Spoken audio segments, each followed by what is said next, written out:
Good morning, my name is Tessa Meyer and I will be recording a review on the Sphero for this Challenge 13 Tech Exploration.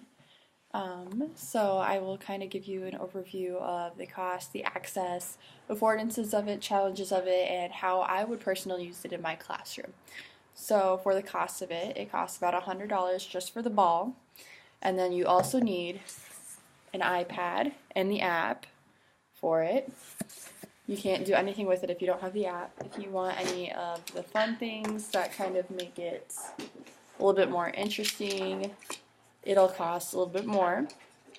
So if you were buying just one, it would be a super easy investment for your classroom. However, if you want to actually have multiple students messing around with it at the same time, then it's going to be a little bit on the pricier side because you need to purchase multiple of these, and that is where your large investment is.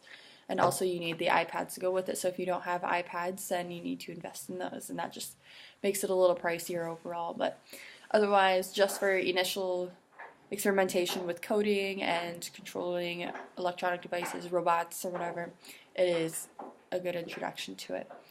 Affordances of it is that you can actually practice a little bit of coding. So up here, you can't really see it that well, you can choose each phase of it and select the speed. You can select what direction it turns and how long it does the movement. And then you can also set in each delay. You can control what color this thing lights up as. Yeah, and overall you can also just go to, on the bottom, it allows you to just kind of control it as if it was a remote controlled car. And that is where these little rubber pieces really come in handy, especially if you aren't on carpet floor, or even if you are on carpet floor. They like to kind of just slide and skid because the material, it's very slick material. So the rubber matting kind of makes it a little easier. It has a little bit more traction on it. So some challenges of it is it's very hard to control it because you don't know which. You have to kind of face the same direction this thing is facing, and it'll have a light on the front of it for which way it's facing. So I always ended up somehow controlling it backwards, so it was kind of like mirrored to me or something. It was kind of hard to control at first, but once you get the hang of it, it's a little easier.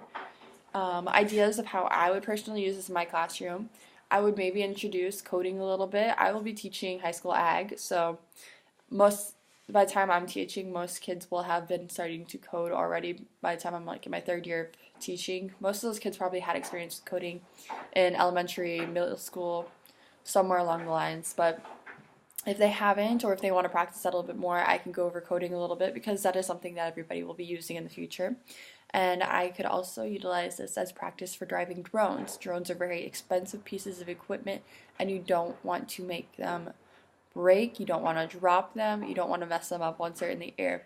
Not especially if it's a really nice drone, which you can actually use for agriculture, for taking pictures of fields, for just kind of seeing how like a whole field looks overall, to see which parts are kind of like had too much water, like you can see where water buildup was in the field, which parts got sprayed with too much chemical or something like that. So drones are actually very useful in agriculture, and this will just kind of be a little bit of a miniature practice for drones with a less expensive piece of equipment, because drones can run thousands of dollars easy, plus you need the license to fly in certain air zones, and it just goes into a whole spiel of things.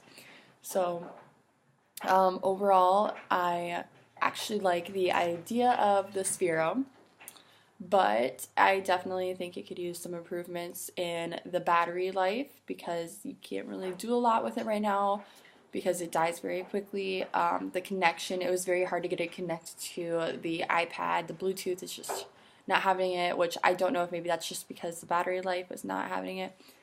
Also, I don't know if maybe it's a faulty charger that I had, because that could very well also have been an issue. Sometimes that charger will turn on, and then 2 minutes later the charger just like shuts off while the Sphero is still on there. So I think it's just a very useful piece of equipment that can use some updates from the manufacturer. Overall, I would give it probably about a 3.5 out of 5. So thank you for listening to my review.